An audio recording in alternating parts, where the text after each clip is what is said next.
the head coach of Boston College football, joins us right now. Hey, Bill, good morning. Hey, Greg. How you guys doing?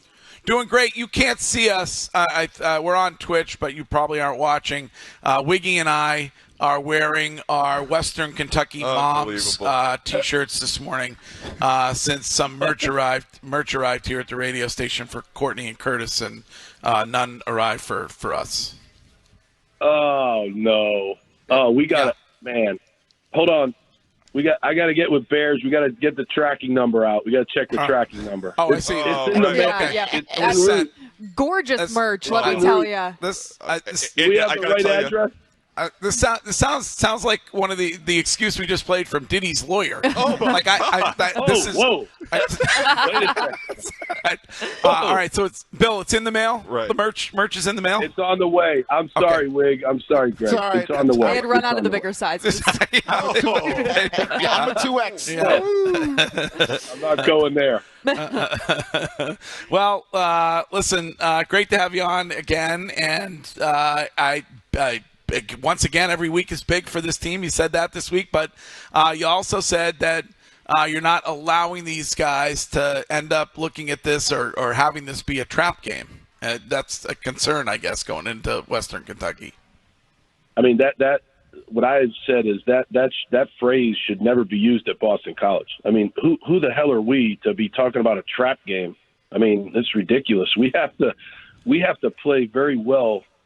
And we have to improve every week to be able to have a shot to win. You know, we've got a bunch of guys that are working hard, and they really, care about, the team and BC. But we have to. There's no such thing as a trap game. I think that's, that I just try never to use that in front of our team. Well, I know you didn't want to give away what you said during halftime on TV because you said you'd have to go to confessional, but we're a little bit more racy on the radio side. Could you give us a taste, just a little bit, of what you told those boys to come out stronger? Yeah, I was, very upset with myself, the coaching staff, the players, and yeah, there were a few, probably words that, Father Leahy, Father Jack would not have approved of. I haven't been to confession in a couple of years. I probably am due for confession. But, I think the thing is, like, these guys, look, I think they try to do it the way we want to do it. But at the end of the day, we have to get them to – that's our job as coaches. We've got to teach them and show them, hey, this is what we need to do. And then they have to go out there and execute it. And I think it's a combination of the two. And I think, I'm not saying that was why we won the game. No halftime speech ever won a game. But I think it kind of put them on high alert, that's for sure. Billy, this team appears to win games that I always think prior BC teams would lose. And I just watched that second half, and the moment of the fans running on the field and your conversation with ACC Network where, you said God bless, the Crowther family, God bless Wells Crowther. I can't tell you how much that meant and what that crystallized about where this program is now, engaged with the fan base, the student body entirely behind it. And I was saying to Courtney, it's not like the Matt Ryan years because we're not waiting for the team to fall off a cliff when Matt leaves. It feels like what you're building here is sustainable.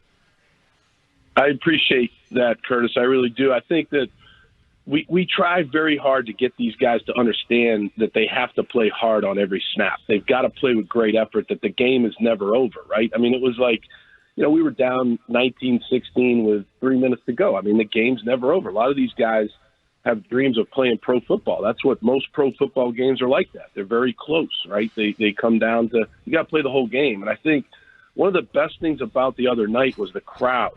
And we have to play well and play hard to keep the crowd coming. I think that's really important for BC, that we continue to try to play as good as we can so people want to come watch us play. I thought that atmosphere for Boston College was really good the other night. So we have to keep playing at a high level of effort every single game. Bill, I wanted to delve into something that you touched briefly on when you were on the Edelman podcast this week, or when they aired it. And that was that you had the opportunity to stay with the Patriots, but I don't want to speak for you, but you wanted to give Gerard Mayo the opportunity to build his own staff. Is that a fair assessment of what you said? Yeah, absolutely, Greg.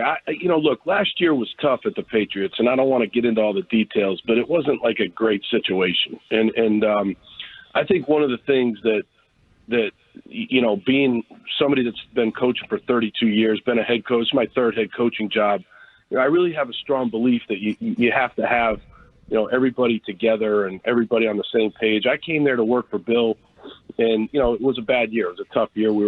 Everybody had to share in that blame. We moved on.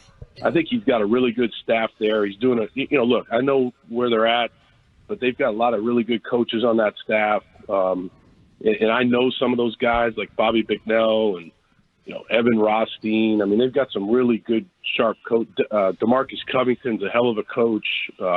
Mike Pellegrino, Brian Belichick. Like, they've got a really strong staff of guys. So, I think that they're headed in, the right direction when it comes to that. So, I think we're all in a better spot than we were, and I think that's what coaching's all about. Wiggy's head exploded yesterday when we played some audio from Dan Orlovsky saying that he would not, in any way, shape, or form, play Drake May at all this season. When it comes to rookie quarterback, you don't have to talk specifically about Drake May, but rookie quarterbacks, where if you were that, you were on that staff, you were the offensive coordinator, would you want to get Drake May in there just purely so you see what you have? I think the big thing is that, again, I think it's important to know, what's around him, right? Is he going to be, well protected? Is he picking things up in practice? Is he able to redirect protections? Is he able to, get out of a bad play, put us into a good play? I think there's a lot that goes into it. Look, you drafted the guy at number 3. I mean, you're going to want this guy to play pretty quickly. I mean, I had Deshaun Watson in Houston when he was a rookie. We started a veteran, Tom Savage, but quickly we went to Deshaun Watson, and because he could escape, he could do some things, and we were doing some things offensively that suited his skill set. Look, at the end of the day, you drafted the guy at number 3. You're going to want this guy to play at some point, but they must not think that either he's not ready or they're not ready to support him in the right way. They're in the building. They know what's going on. They're making the best decisions for the team, in their opinion. Is it a legit argument when some suggest that it's their concern about the offensive line and he's going to get killed out there? Isn't that football? Isn't that playing the position in the NFL? Yeah, I do think that, but if you're struggling to, whether for example at the tackle position, if you're struggling to block a really good pass rusher and you're not chipping for him and you're not, whatever it might be, and he gets, he gets tattooed, that's just not a great thing, especially if it's happening over and over again. I'm not saying that that's the case. I'm just, saying, hey, that might be what the conversations are in the building, or it might be, hey, look, he's not quite ready yet. We don't believe he's ready yet, and when he's ready, we'll put him in there. I wanted to ask you about the situation at UNLV. Wiggy had this as a lead the other day. The quarterback and his agent say that they gave him a verbal promise of $100,000. It ended up being $3,000, so he redshirted and left. It sounds like Brockton. Is that right? Where's my money? $85K. Is this a good thing for college football? No, not at all. I think there's a lot that's going on right now, really, in the courts. There's litigation. I've read a lot about the UNLV situation last night. I read a lot about it. I'm not really sure what exactly happened there. I know what we do at Boston College. We're part of this NIL program, but that's not the biggest part of our program. We have an earn it philosophy here. You've got to be a good locker room guy. You've got to be somebody that goes to class, that participates in the community. You don't want to – I don't think you ever want to – I might be naive. I really might be. People have accused me of that before. But, how can you promise a guy who's really not been in your program yet, more than somebody that's been in your program for 3 or 4 years, that has bled for you, sweated for you, done everything you've asked him to do, and now you're going to give this guy who's never been in your program more than that guy? That doesn't make sense to me. We have an earn it philosophy here, and that's, how we try to, we try to stick to that philosophy. Bill, how do you make sure, because that's a really interesting point right there. Like, how do you make sure, because it seems like with a lot of kids like this, they're promised, whether it's money, whether it's playing time, like, how do you make sure that you're as transparent as possible when you're recruiting these kids to come to the school, but also making sure you're living up to what you're telling them? You know, I have 2 boys in recruitment, and I know coaches will tell you anything to get you to come to the school. But how do you make sure that your word is bond in the sense where, like, okay, if I tell you you're going to get an opportunity, or if I tell you that we're going to give you X, how do you make sure that you, as a head coach, try to be as transparent and as honest and upfront as possible? I think that's the key, Wig. I think I'm just speaking for myself. I don't promise anything. I promise, you're going to work hard. I promise the parents that I'm going to make sure that they go to class. I talk a lot about Boston College, what Boston College can do for their son. I don't promise anything. I think when I worked for, for instance, when I worked for Nick Saban, I didn't promise anything there. I told him, look, this is going to be a very challenging place to play football. You're going to have to earn it every single day in the building. You're going to have to practice very well to be able to earn a spot here. I think you've got to be upfront. That's how you develop a trusting relationship with the family. I think the key is that, in my opinion, the head coaches have to establish a relationship with the parents or whoever the parental figures are.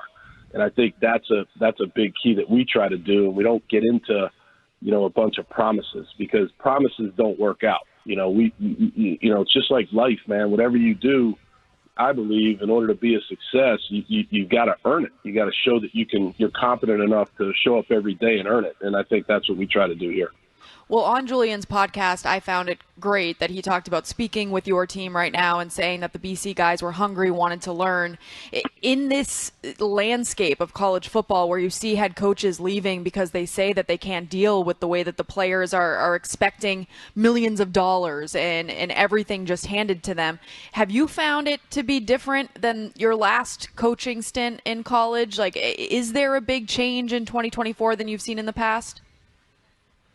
I mean, it's a little bit different. When I was at Alabama, the second year there, I would say is really, I would say that Bryce Young was the very first, real NIL player. Now I didn't know exactly what was going on with him. I was an assistant coach, but, I would say it's changed, and there are collectives, and every school has a collective, and we have a collective here called the Friends of the Heights that do a great job. And so it has changed. But one thing, Courtney, I have not really experienced anybody that's just come to me and said, hey, how much are you going to pay my son? Because at Boston College, that's not what we're looking for. Now, what we're looking for is a young man that comes from a family that has dreams of playing pro football, but also understands that football doesn't last forever. I say this all the time. Of all the high school players, everybody that plays football in high school, only 2.5% of those players play Division I college football. Of those players, only 1.5% make it to pro football. So, you need to have a degree. And if you have a Boston College degree and you've played good football at Boston College, I mean, you've got a world of opportunities when you graduate here. So there's more to life than NIL. And I think that is a part of it. But I think that there's more for us here at BC that we can talk to families about. Well, we understand why you may have missed that at Alabama, because I think Mac Jones got it out there that he was teaching you the offense at the time. Is that, oh boy! Was that what was going on? If I remember correctly. Oh boy! No, I actually learned a lot about the offense from when I was there from Steve Sarkisian. I spent some time with him, and then from Bryce Young. Bryce Young knew the offense very, very well, and he helped me with it. So, that's kind of how it went there. Any shot that Arch Manning enters the transfer portal to BC next year? Oh, no, I don't think so. He looks like he's doing just fine at the University. He's doing fine. Well, he's doing fine at Bill, we appreciate it. Yep. It's and just quick reminder, it's XL for me unless they're the slim fit, and then I probably need the double X. No. It's the tracking number. I swear to God, we got to check. It's on its way, Wig and Greg. I promise you. All right. Good luck this week. Thanks, Bill. Good job. See you guys. Thank you.